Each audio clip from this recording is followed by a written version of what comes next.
Maraming nagbigay sa atin ng pasta, kaya naman magluluto tayo ng carbonara. Please keep on watching! So yan guys, may cooking pan tayo dito na mainit na. Maglalagay ako ng margarine.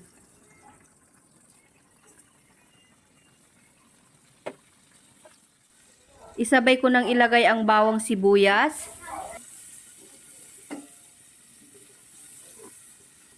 Sinundo ka ni Papa Mane? Hindi, nakita ko siya.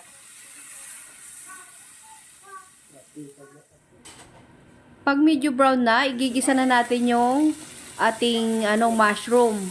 Yung nasa lata po yung ating ginamit na mushroom.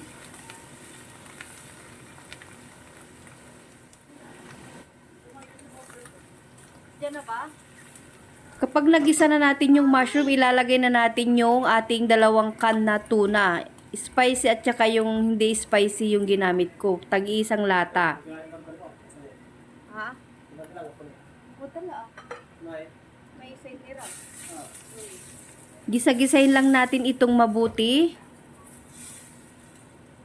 Habang nagigisa ako, niluluto ko na rin yung pasta dito sa kabilang kalan. Yung procedure ng pagluluto ng pasta sa may pakete po siya. Mayroon dun po siya kung paano nilulutuin yung ating pasta. Ngayon naman ay maglalagay na ako ng pamintang durog or paminta powder. Nalubat yung sipi ko guys, hindi ko nabidyuhan. Naglagay po ako ng 2 lata na gatas, yung ibap, tapos all-purpose cream na isa. Angel po yung gamit natin.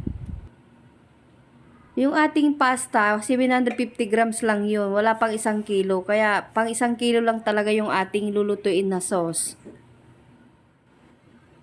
Titimplahan ko siya ng asin. Ayan, haluin natin.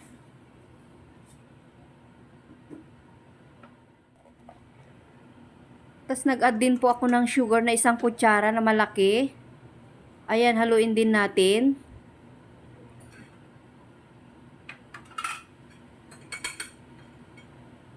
Tapos po maglalagay tayo ng kinayod na keso. Ayan guys. Hindi ko na pinakita yung paano ko ginawa yung mga natin para hindi na humaba yung ating video. Ayan, haluin natin ito hanggang sa maglapot na yung ating sauce. Nung malapot na siya guys, nilagay ko na yung ating pasta. Ayan, pinagsama ko na siya guys kasi may bisita rin tayo dito kaya ayan, sinama ko na lahat. So, ganun lang po siya kadali. So, ayan po, marami pong salamat sa inyong panunood. Hanggang sa muli po. Happy New Year! Bye!